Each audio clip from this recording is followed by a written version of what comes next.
Well, the president has clearly been watching the trial closely, as many Americans have been.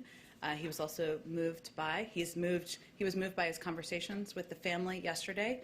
He knows the family, and as somebody who has been impacted by grief himself, that was a large part of their conversation, the conversation he had just yesterday. As he also noted, the jury is sequestered, which is why he spoke to this, but I would expect that he will weigh in more further once there is a verdict, and I'm not going to provide additional analysis on what he meant. You're not able to clarify what is overwhelming, the evidence, the case presented by the prosecution? We're not going to get ahead of the outcome. I expect when there is a verdict, he will have more to say.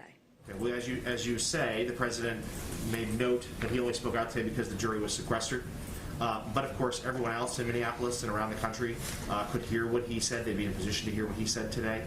We know there are worries about unrest. Is there now concern that the president's words could add to that if the, quote, right verdict is not reached?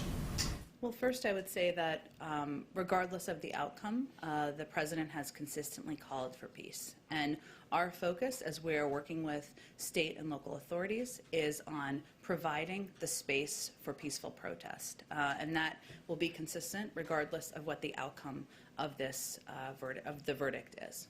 Okay, and then one more on this.